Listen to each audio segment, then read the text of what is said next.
Well, hey folks, how's it all going? And oh man, what do we got going on here today, Tom? We've got the Cosori air fryer, toaster, roaster, oven. Folks, we're gonna try using the broil feature on this.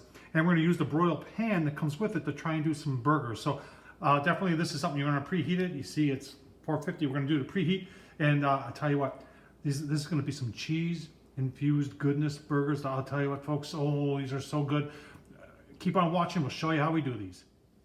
All right, nothing fancy while we're preheating there. We got 1 pound of 80/20 ground beef. I've got some of the 6 cheese Italian. I'm gonna put this on the inside. If you do this, always try and get the fine cut, the thick cut. It doesn't make as nice patties as the fine cut does. I've got some of the Zang stir fry oil, garlic infused, love that stuff. And then today I'm using some of the Cindy Lou steak it. Folks, www.rubsandmore.com. Family-owned business out of California. If you're wondering what's in their steak it product here, let's see. Simple ingredients: salt, brown sugar, garlic, onion, chili pepper, spices, citric acid, natural flavors added, sugar by 20%, no MSG, no gluten, no common allergens. So good stuff, folks. I'll leave the link down below. Let's make 2 patties, shall we?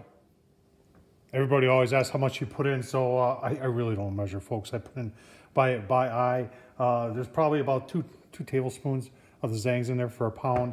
And then, oh man, maybe a third of a cup, maybe half a cup, maybe a little bit more than that. And then I just seasoned to take. Now remember, we're seasoning the inside of the burger.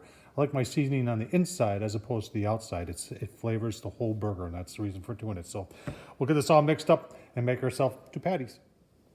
All right, so there's our 2 half-pound meatballs. I just gauge it out, and you can see the cheese in there. So I'm going to use the 2-plate method for making my patties. I just put it in the middle there, and then take another plate, flip it over, and just press it down to such as the other plate.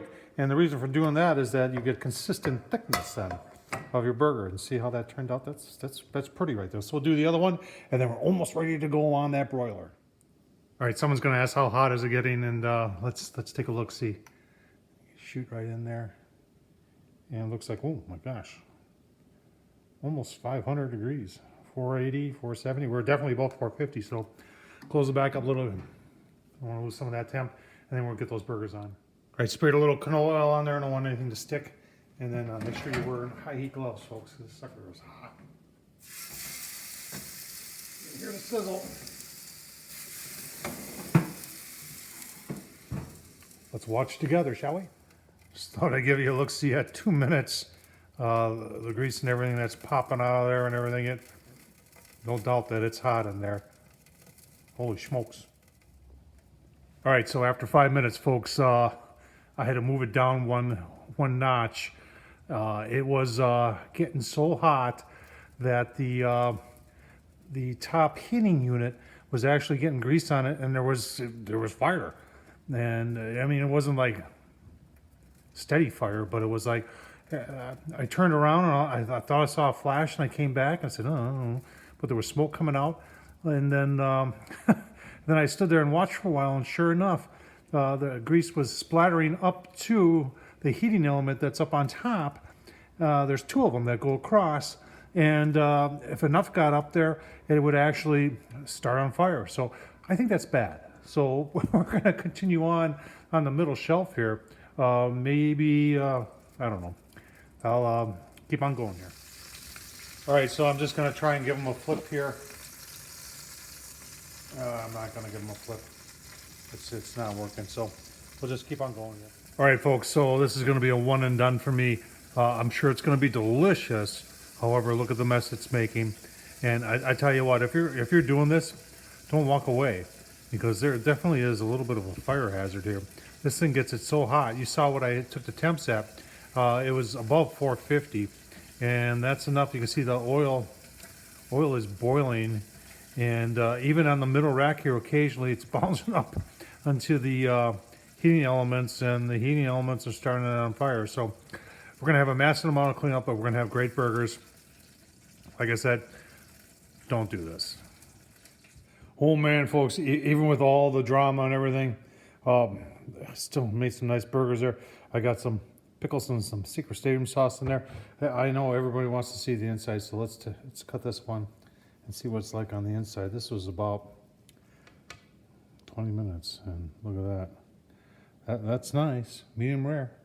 It's right there. It's right where you want it. There was a lot of hassle with this thing, folks. And I'm not gonna say you should do it because there was so much grease, and I don't know if it was the 80-20 and the cheese all combined together that was making the flames inside there, but you could have serious house fire. So, folks, if you're going to use the broiler, now I've used the cast iron down low to sear stuff, and it worked just fine. There was a little bit of smoke, but there was no flame. This thing had flame coming out of it. I tell you what, I was really concerned. So I wouldn't do that. So stay away from the broil function, especially if you're using some stuff that's got a lot of grease in it. I should try it. I should try it with pork chops because pork chops don't have a whole lot of grease in it, and I bet you the results will be great. So, folks, Tom Horseman on YouTube. Stay tuned. I got a lot more air fryer stuff coming on, and I hope. Oh man, I just ordered an accessory for the air fryer for the regular Cosori. That's gonna be cool, and it's on the same on getting some sear lines and grilling up some burgers. So, Tom Horseman on YouTube, thumbs up, leave a comment, and as always, thanks for watching.